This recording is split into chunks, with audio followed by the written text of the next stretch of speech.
चलो करें,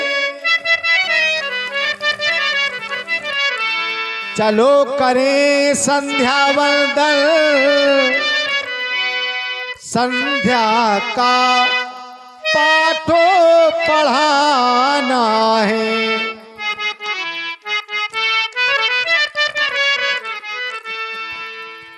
बताया गया है जो लोग संध्या वंदना नहीं किया करते हैं वह तो मरने पर कुत्ते की योनि को प्राप्त होते हैं लाल। संध्या करने से हमारे भौतिक पाप नष्ट हो जाते हैं, इसलिए संध्या सबको करनी चाहिए। बड़ा सुंदर समय है, आओ सुंदर समय में माँ की वंदना करें। कर्पूर गौरम करुणावतारम संसार सारम भुजगेंद्र हारम सदा वसंतम हृदयारविंदे भवम भवानी सहितम नमामि। मेरे प्रिय सज्जनों, एक बार प्रेम से बोलो शंकर भगवान की।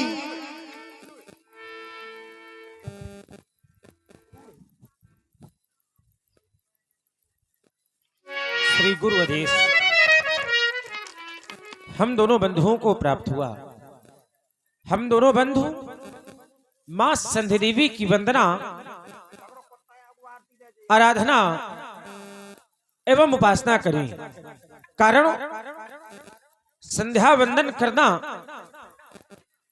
ये प्रत्येक प्राणी का परम कर्तव्य है।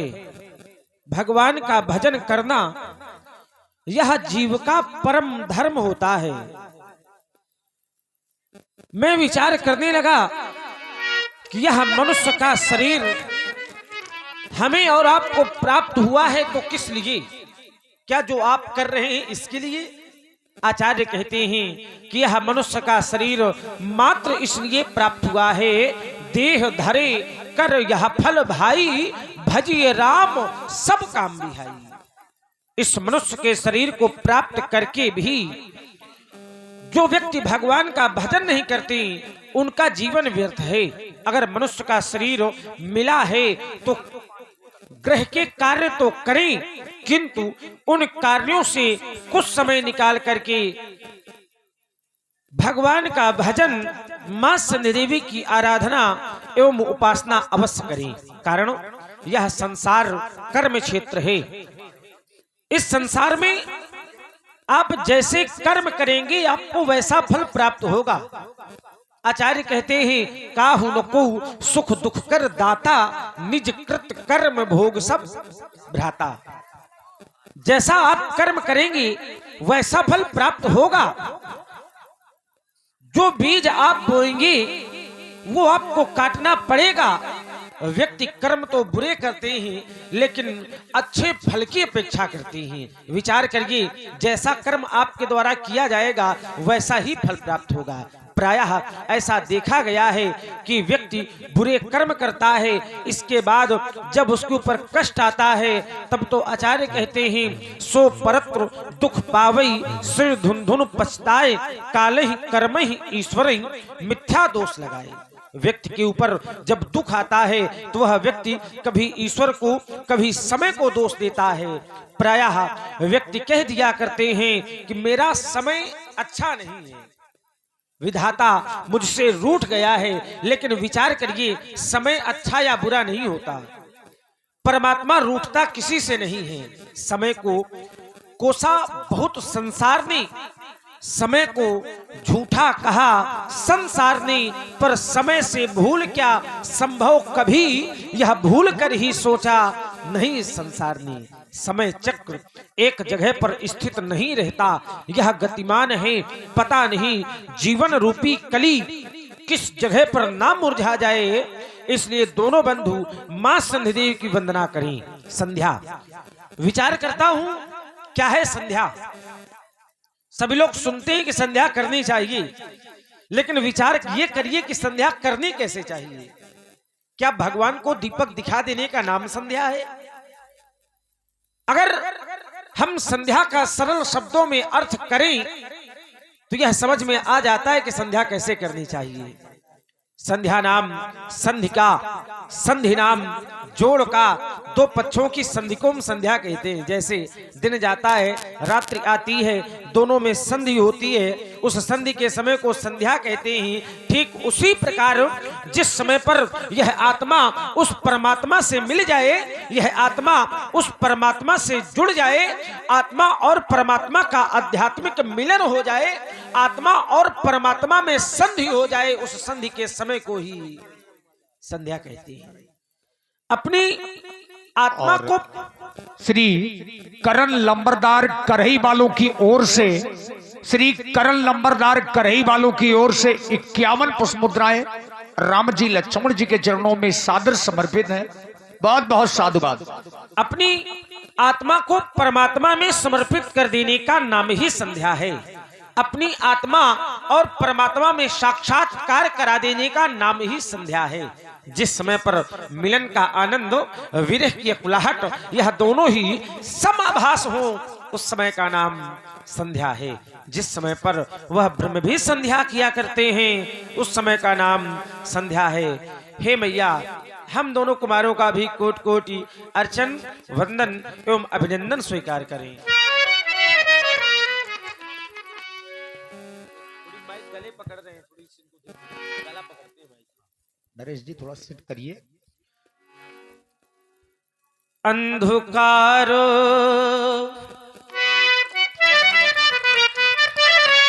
अंधकारो चला गया घर से। और व्यक्ति के जीवन में मोह रूपी रात्रि आती है, लेकिन उस मोह रूपी रात्रि में जब यह जीव अपने हृदय में ज्ञान रूपी दिया जलाता है, तो अंधकार दूर चला जाता है और सिर्फ ज्ञान रूपी प्रकाश ही शेष रह जाता है। तभी तो आचार्य कहते हैं, अंधकारो चला गया घर से, खाली प्रकाश रह गया। आवो चले, आवो चले, आवो हाँ चले, आवो चले। अंधकारो चला गया घर से, खाली प्रकाश रह गया। आवो चले, आवो चले संध्या करें, ओ मेरे भैया संध्या का समय हो गया। आवो चले संध्या करें, आवो चले संध्या करें, ओ मेरे भैया संध्या का समय हो गया। आवो चले।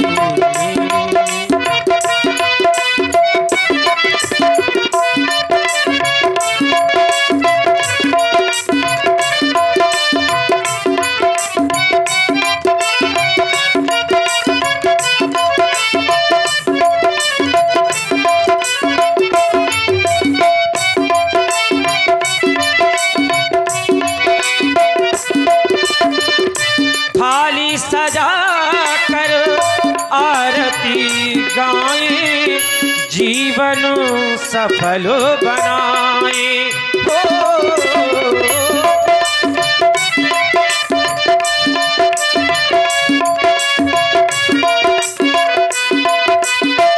थाली सजा कर आरती गाएं, जीवन सफल बनाए।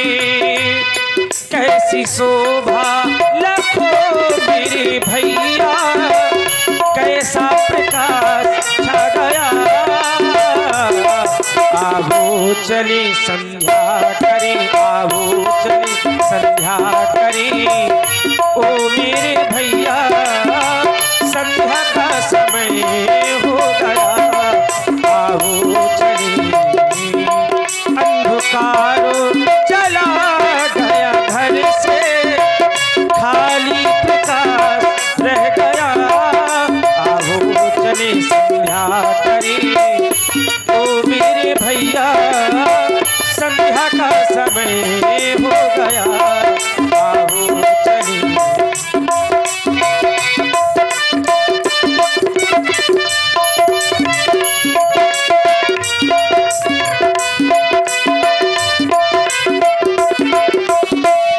योगी ऋषि मुनि संध्या करते, ध्यान प्रभु का धरते। ओ योगी ऋषि मुनि संध्या करते, ध्यान हृदय में धरते। कैसी शोभा लखो मेरे भैया, ये कैसा आनंद छा गया। आओ चले संध्या करें, आओ चले संध्या करें। ओ मेरे भैया संध्या का समय हो गया, आओ चले। अंधकार चला गया घर से, खाली प्रकाश रह गया। आओ चले संध्या करें, आओ चले संध्या करें। ओ मेरे भैया संध्या का समय हो गया, ओ संध्या का समय हो गया, संध्या का समय हो गया।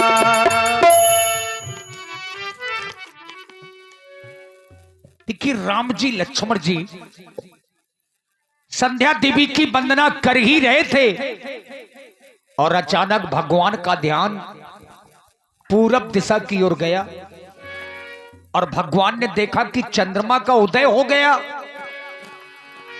प्राची दिशी शशि अब सुहावा, सिय मुख्य सरिसु देखी सुख पावा। और ज्यों ही भगवान ने चंद्रमा का उदय देखा तो मन ही मन विचार करने लगे, चूंकि चंद्रमा सुंदर है इसमें कोई संदेह नहीं, लेकिन व्यक्ति चाहे कितना भी सुंदर क्यों ना हो, अगर वो चरित्र से सुंदर नहीं है तो ये मान करके चलिए कि उससे गिरा हुआ और उससे गंदा कोई आदमी नहीं है। चंद्रमा सुंदर है लेकिन इसका जो चरित्र पक्ष है वो निंदनीय है। इसने अपनी गुरु पत्नी के साथ में छल किया और जो चरित्र से अच्छा नहीं होगा वो कभी समाज में ऊंचाई प्राप्त नहीं कर सकता। चंद्रमा में बहुत से गुण हैं लेकिन इसमें अवगुण गुणों से अधिक हैं। और हमारा आपका चंद्रमा से जो संबंध है, बचपन से हम आप सबने अपने अपने घर के बूढ़े बुजुर्गों से एक कहावत सुनी है कि चंदा मामा दूर के